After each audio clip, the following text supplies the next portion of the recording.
오늘 주시는 말씀 봉독하도록 하겠습니다. 요나서 4장 1절로 4절의 말씀입니다. 요나서 4장 1절부터 4절의 말씀입니다. 요나가 매우 싫어하고 성내며 여호와께 기도하여 이르되 여호와여, 내가 고국에 있을 때에 이러하겠다고 말씀하지 아니하였나이까? 그러므로 내가 빨리 다시스로 도망하였사오니 주께서는 은혜로우시며 자비로우시며 노하기를 더디하시며 인애가 크시사 뜻을 돌이켜 재앙을 내리지 아니하시는 하나님이신 줄을 내가 알았음이니이다. 여호와여, 원하건대 이제 내 생명을 거두어 가소서. 사는 것보다 죽는 것이 내게 나음이니이다 하니 여호와께서 이르시되 네가 성내는 것이 옳으냐 하시니라. 아멘. 이 강추위 속에서도 이 자리에 나오신 여러분들을 축복합니다. 일주일 동안 또 열심히 기도의 자리를 지켜주신 우리 성도님들, 또 우리 사랑하는 자녀들 진심으로 축복하고 싶습니다. 오늘 대표 기도한 김서윤 어린이라고 해야 되나요? 김서윤 어린이 너무 은혜로운 기도 감사드립니다. 그리고 은혜로운 찬양 인도해 주신 우리 청년부 찬양단 모든 분들께 감사드립니다. 여러분, 오늘 여러분들은 우리 젊은이 예배의 모형을 보셨습니다. 어떠셨나요? 좋으셨나요? 우리 청년부 사실 어제 9시 넘어서 이 자리에 모여서 준비 연습을 했고요. 제가 저 위에서 살고 있거든요. 12시 넘게까지 연습하시더라고요. 네. 하지만 잘 잤습니다. 염려하지 마시고. 우리 청년부가 이런 찬양의 은사와 이 뜨거운 마음이 있다는 것을 오늘 보면서 제 마음도 너무 뜨거워지고 하나님께 감사의 찬양이 흘러나오는 것 같습니다. 우리 기도와 찬양으로 섬겨주신 모든 분들께 우리 박수 한번 해주시겠습니까?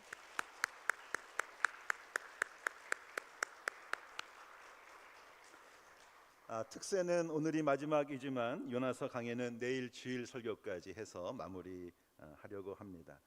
오늘은요, 말씀 후에 합심 기도하시고 축도로 기도회를 마치려고 합니다. 왜냐하면 오늘 우리 1층에 로비에 간단하게 조식을 좀 준비했습니다. 그래서 그냥 돌아가지 마시고 기도회 후에 내려가셔서 함께 조식으로 애찬을 나누시고 교제하시고 돌아가십사 말씀을 드립니다. 정말 기도가 필요하신 분들은 남아서 기도하셔도 됩니다.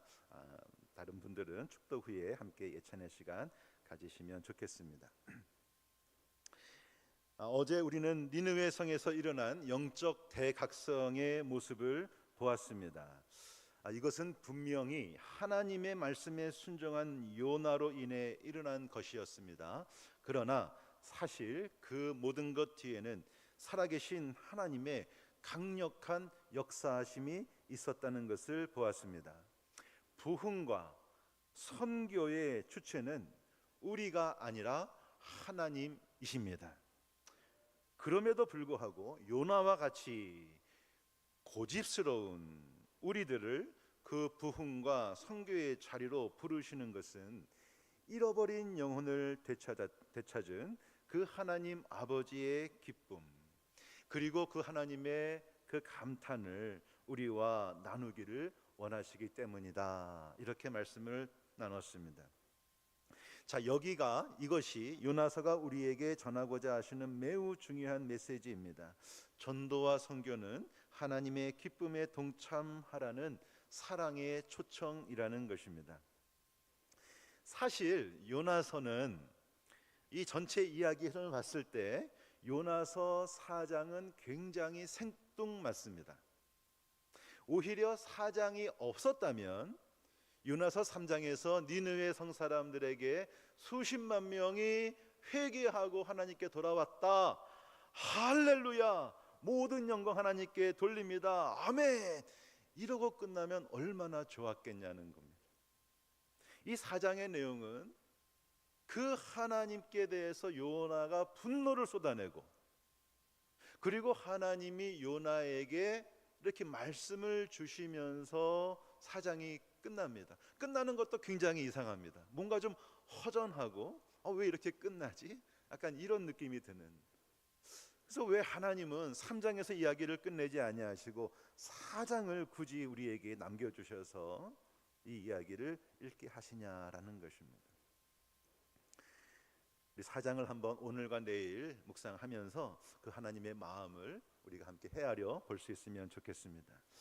요나서 이 4장의 내용은 니느웨의 부흥 앞에서 이 요나와 하나님이 나눈 대화가 기록되어 있습니다.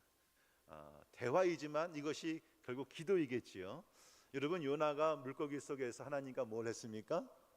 대화하지 않았습니까? 그때 요나의 기도가 터지고 요나의 잠자고 있던 죽어있던 영혼이 다시 숨쉬지 않았습니까? 자, 오늘도 요나는 그 불신자의 구원의 현장 앞에서 하나님께 대화를 하기 시작합니다. 기도하기 시작합니다. 그런데 그 기도가 굉장히 독특한 기도, 분노의 기도를 하나님께 올려드리는 것을 볼 수 있습니다. 우리 말씀 띄워주시고 1절을 한번 보겠습니다. 1절 시작. 요나가 매우 싫어하고 성내며. 자, 그냥 싫어한 게 아니라 매우 싫어했다.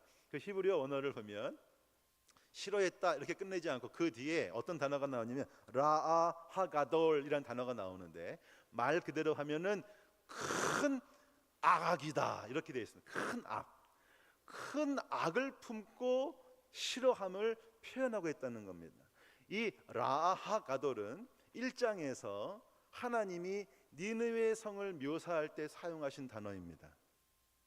저 성읍의 악이 내게 상달하였으니 너는 그곳으로 가라 할 때 그 니느웨를 말씀하실 때 쓰신 단어를 오늘 성경은 요나가 하나님께 드리는 그 기도가 그런 기도였다라고 말하고 있는 거예요.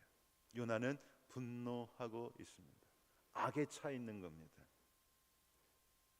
자, 우리 2절입니다. 2절 말씀 요나의 기도의 내용을 보십시오. 시작. 여호와께 기도하여 이르되 여호와여 내가 고국에 있을 때에 이러하겠다고 말씀하지 아니하였나이까. 그러므로 내가 빨리 다시스로 도망하였사오니 주께서는 은혜로우시며 자비로우시며 노하기를 더디하시며 인애가 크시사 뜻을 돌이켜 재앙을 내리지 아니하시는 하나님이신 줄을 내가 알았음이니이다. 굉장히 지금 이상한 기도를 하고 있는 거예요. 아니, 하나님이 그렇게 자비로우시고 인애로우신 분이라고 하는 것을 자기가 알았다면, 그리고 이 알았다, 야다라는 단어는 단순히 지식으로 안 것이 아니라 그것을 체험했다는 것이거든요. 언제 체험했죠? 바다에 빠졌을 때 하나님은 물고기를 예배하셔서 그를 구출해 주시, 구원해 주시는 자비와 인애를 베풀어 주시지 않았습니까? 그러니까 요나가 그것을 머리로도 알고 그의 삶으로도 체험했는데, 자, 근데 왜 분노하고 있냐는 겁니다.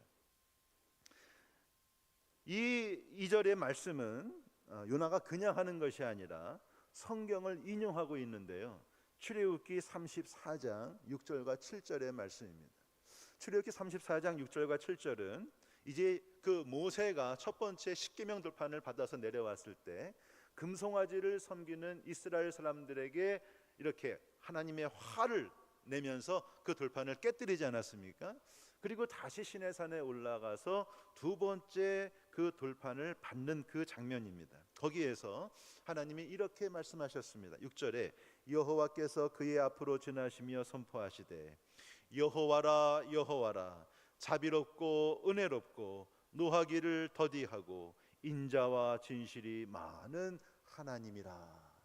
7절에 인자를 천대까지 베풀며 악과 과실과 죄를 용서하리라. 하나님은 자신을 그렇게 선포하셨어요. 자비와 인애와 긍휼이 풍성하신, 용서하시는, 더디 노하시는 하나님이신 것을 보여주셨어요. 그런데 여러분, 그 출애굽기 말씀을 보면 7절에 후반절의 말씀이 있어요. 그게 뭐냐면 그러나 벌을 면제하지는 아니하고 아버지의 악행을 자손 3, 4대까지 보응하리라 라는 말씀도 하세요. 하나님은 자비와 인애의 하나님이시기도 하지만 동시에 죄를 참지 못하시고 그 죄에 상응하는 벌을 내리시는 공의의 하나님이신 것도 선포하셨거든요. 근데 지금 요나는 하나님께 분노하면서 어떤 기도를 드리고 있죠? 그 뒤는 잘라내고 공의의 하나님은 잘라내고 자비와 인애의 하나님인 것만 딱 떼어내서 하나님, 당신은 그런 하나님이신 것을 내가 알지 않았습니까? 지금 이 기도를 하고 있는 거예요. 말씀을 자기의 목적에 따라 취사 선택하고 있는 것입니다. 이게 저 같은 설교자에게 가장 위험한 모습입니다.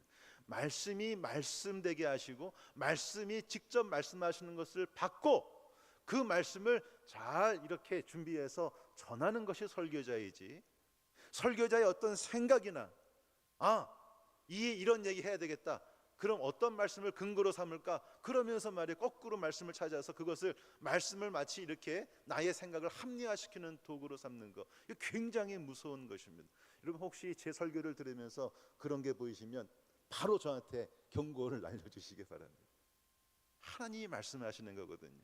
그러니까 요나가 기도를 한다면 그 뒤에 공의의 하나님이신 것도 기도를 했어야 했습니다. 왜 그것을 뺐을까요? 하나님이 니느웨에게 내려주신 그 인애와 자비를 자신은 인정하지 못하겠다는 겁니다. 자, 그게 그 뒤에 나오는 3절 말씀, 그 마음을 읽을 수가 있는 3절입니다. 시작. 여호와여 원하건대 이제 내 생명을 거두어 주소서.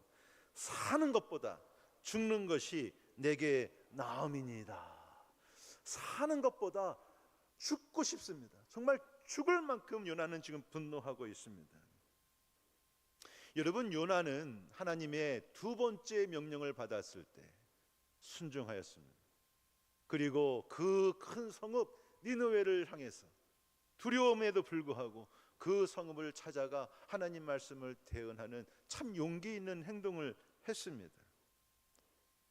하지만 요나에게는 진짜 문제가 있었는데 그것은 그의 마음속 깊이 있었습니다. 겉으로 드러나는 순종과 함께 우리 하나님은 저와 여러분의 마음도 원하신다는 것을 기억하시기 바랍니다.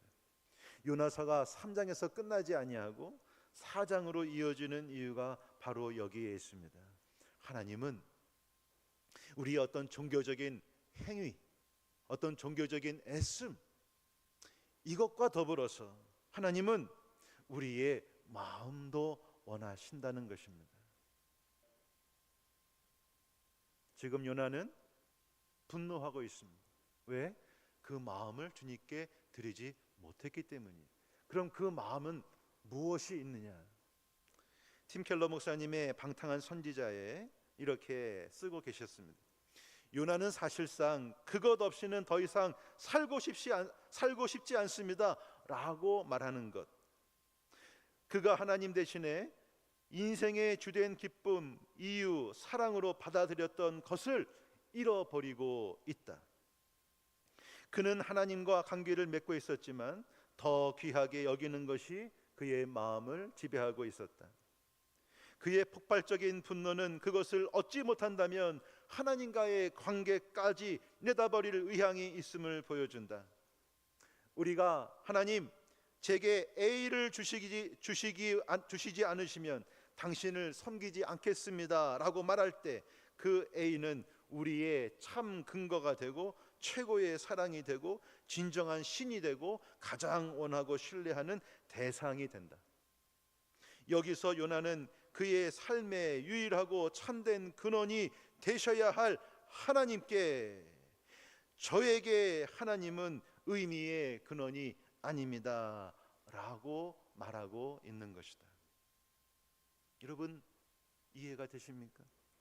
그럼 요나에게 그것은 무엇일까?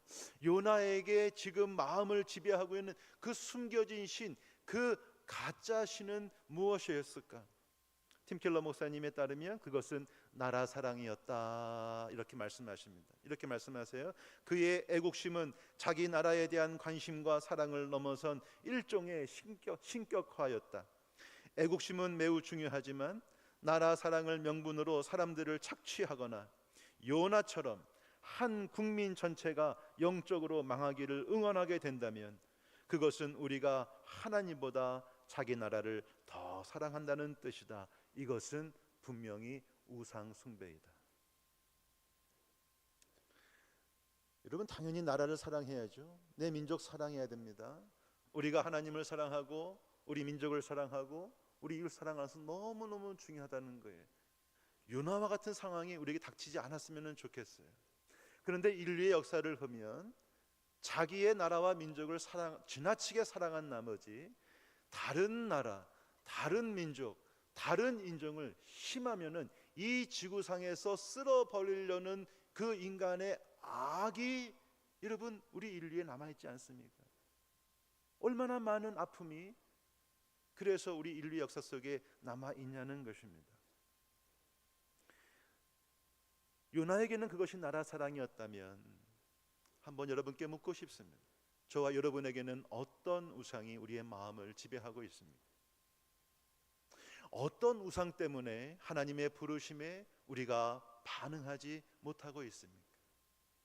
어떤 우상 때문에 하나님의 부르심에 우리가 순종하지 못하고 있습니까? 어떤 우상 때문에 그 우상을 뺏어갔을 때 하나님, 살기보다 내가 죽고 싶습니다, 나를 죽여달라고 그렇게 하나님께 분노하게 만드는 그 무엇이 여러분께는 무엇이냐? 자, 4절입니다. 4절 우리 하나님의 말씀입니다. 시작. 여호와께서 이르시되 네가 성내는 것이 옳으냐 하시니라.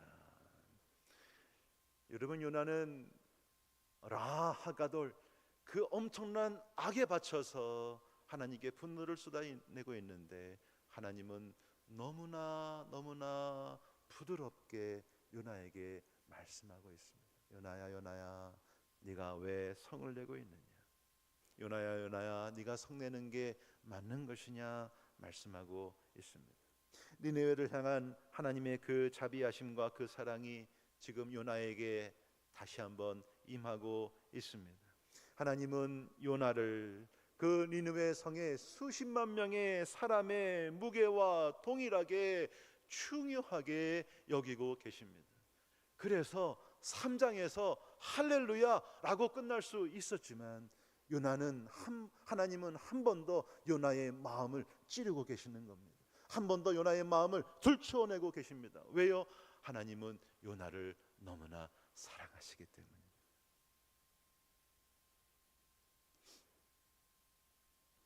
하나님은 요나가 이 니느웨의 영적 대각성의 현장에서 하나님과 함께 기뻐하기를 원하셨습니다.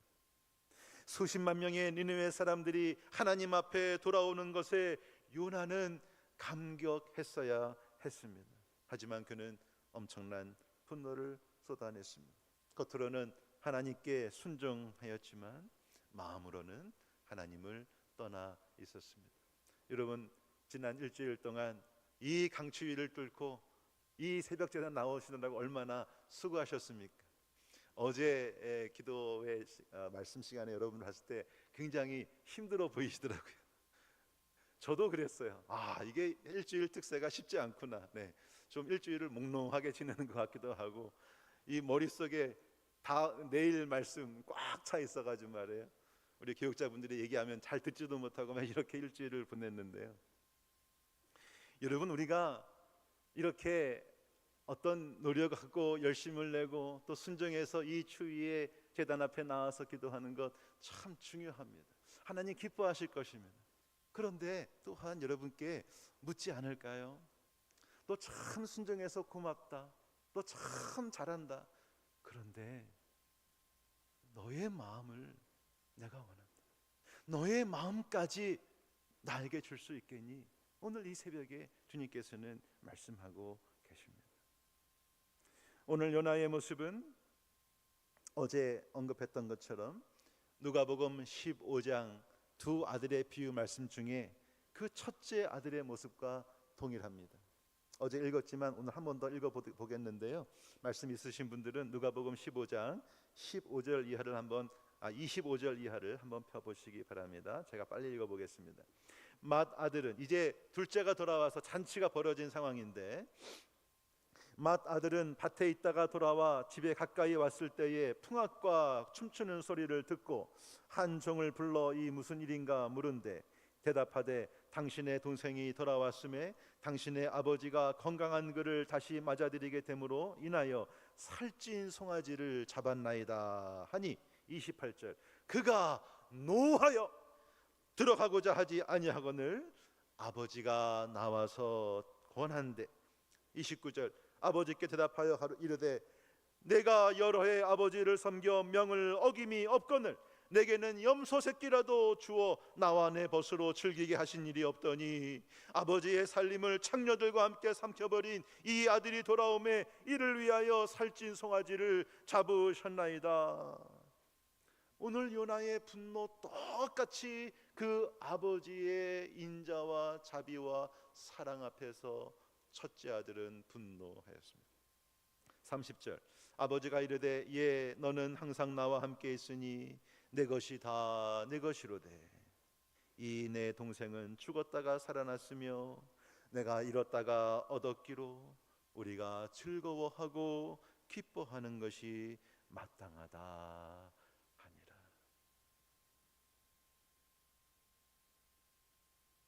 오늘 요나서 4장도 4장 맨 끝에 요나가 어떻게 행동했는지를 알려주지 않으셨어요. 이 두 아들의 비유의 말씀에서도 첫째 아들이 그 아버지의 말을 듣고 어떻게 행동했는지가 나오지 않아요. 그 결말이 열려 있는 거예요. 여러분 우리 어떤 소설이나 이런 문학 작품을 읽을 때 약간 이런 것들 읽으실 때 있지 않습니까? 저자가 의도를 가지고 결말을 맺지 않는 거예요. 그 결말을 누구에게 넘기는 겁니까? 독자에게 넘기는 거거든요. 오늘 요나서 4장에서도 이 첫째 아들의 이 비유의 말씀에서도 생각해보고 너희가 판단해서 결정하고 그렇게 살아가라 하시는 이 어떤 결정으로의 초대를 우리에게 주고 계시다는 것입니다. 여러분 이 첫째 아들의 분노와 요나의 분노를 생각해 보십시오. 첫째 아들이 분노한 것은 뭐라 그랬습니까? 하나님 둘째에게는 다 주셨는데 내가 이렇게 순종하고 지금도 밭일 하다가 지금 돌아온 아들 아닙니까? 내가 이렇게 뼈 빠지게 하나님 아버지를 위해서 일하는데 나한테는 염소 새끼 한 마리도 잡아주지 않으셨지 않습니까? 이게 어떻게 합당한 일입니까? 어떻게 이 둘째에게 그렇게 사랑을 베푸시고 잔치를 베푸실 수가 있겠습니까? 근데 여러분 이 말씀을 그 비유 말씀을 보면은 12절에 누가복음 12절에 뭐라 하셨냐면 그 둘째가 아버지에게 말하되 아버지여 재산 중에서 내게 돌아올 분깃을 내게 주소서 하는지라. 재산을 요구했을 때 둘째가 이렇게 말씀하셨습니다. 아버지가 그 살림을 각각 나눠 주었으니 이렇게 말씀하세요. 아버지가 그 살림을 각각 나눠 주었더니 다시 말하면 그 둘째가 재산을 요구했을 때 둘째에게만 나눠준 것이 아닙니다. 누구에게도? 첫째에게도 주신 거예요. 그 당시 유대인의 풍습에 따르면 둘째가 많이 받을까요? 첫째가 많이 받을까요? 둘째보다 몇 배 더 많이 받는 것이 첫째의 권리였습니다. 지금 이 첫째 아들은 자기에게도 이미 아버지가 많은 것을 주셨다는 사실을 글쎄요 잊었는지는 모르겠지만 그것을 쫙 빼고 말하고 있는 거예요. 하나님 아버지 내게는 염소 새끼도 잡아주지 않으셨습니다. 그 아버지가 이미 나에게 주신 많은 것들을 생각하지 못하고 당장 눈앞에 바라는 그 염소 새끼를 말하고 있는 이 옹졸한 이 정말 새털같이 가벼운 이 신앙 말입니다. 이게 첫째 아들의 모습, 이게 요나의 모습, 이게 오늘 저와 여러분의 모습이 아니겠냐라는 것입니다. 그 아버지 말씀대로 그 첫째 아들은 이미 모든 것을 받아 누릴 수가 있었습니다. 그러나 아버지 곁을 떠나지 떠났던 그 둘째가 돌아왔을 때 그는 그와 그를 비교하면서 그 순간 둘째에게 베풀어진 그 인자와 자비를 인정할 수가 없었던 것입니다. 첫째 아들이 아버지 곁을 떠나지 않은 것은 칭찬받아 마땅한 모습이었습니다. 순종의 모습이었습니다. 그러나 결정적으로 그의 마음은 아버지에게서 멀어져 있었습니다. 그래서 둘째 아들은 집 떠난 탕자이고 첫째 아들은 집에 남아있는 탕자였습니다. 둘 다 탕자였습니다. 오늘 설교 제목을 종교에서 복음으로라고 잡았습니다. 왜냐하면 요나는 유대교라고 하는 그 당시 종교인들에게 주신 말씀, 그때 유대인들은, 구약 사람들은 그냥 살아가는 게 신정일치 사회니까 내가 이스라엘 백성이라는 것은 여호와 하나님의 선민, 유대교의 이 성도와 교인이 되는 것을 말하지 않았겠습니까? 이 종교인들에게 주신 말씀이에요. 탕자의 비유 말씀도 마찬가지였습니다. 누가복음 15장은요 크게 세 개의 예수님 비유가 나오는데, 첫 번째는 잃어버린 양의 비유가 나옵니다. 100마리의 양이 있는데 한 마리가 사라졌어. 그 목자가 그 양을 찾기 위해서 99마리를 이렇게 두고 그 한 마리를 찾았을 때 그 양을 찾은 기쁨을 표현한 것이 첫째 양의 비유고요. 두 번째는 10드라크마 그 동전 중에 한 동전을 잃어버린 그 주인이 그 동전을 찾았을 때 기쁨을 말씀하시는 말씀이고요. 그리고 세 번째는 두 아들 중에 둘째를 잃어버린 그 아버지가 둘째를 찾았을 때 그 기쁨을 말씀하신 비유의 말씀이에요. 다 동일한 말씀을 하시는 거예요. 잃어버린 것을 찾았을 때 그 주인의 기쁨을 말씀하시는 거예요. 근데 이 기쁨을, 이 비유의 말씀을 누구에게 말씀하셨느냐? 15장 1절 2절에 이렇게 말씀하십니다. 모든 세리와 죄인들이 말씀을 들으러 가까이 나아오니 바리새인과 서기관들이, 그 당시 유대교의 지도자입니다. 종교인입니다. 그들이 수군거려 이르되 이 사람이 죄인을 영접하고 음식을 같이 먹는다 하더라.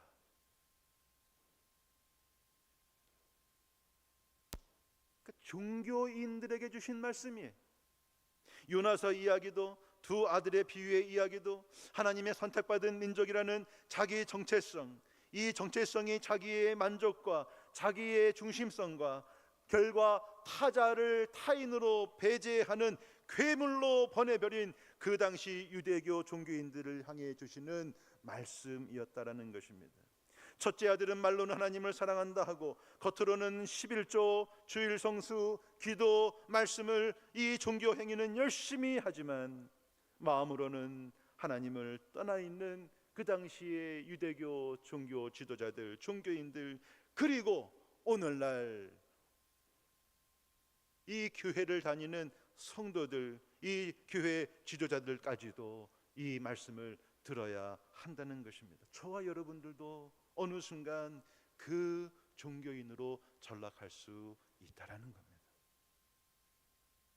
오늘 하나님은 우리에게 말씀하십니다. 내가 원하는 것은 너의 마음이다.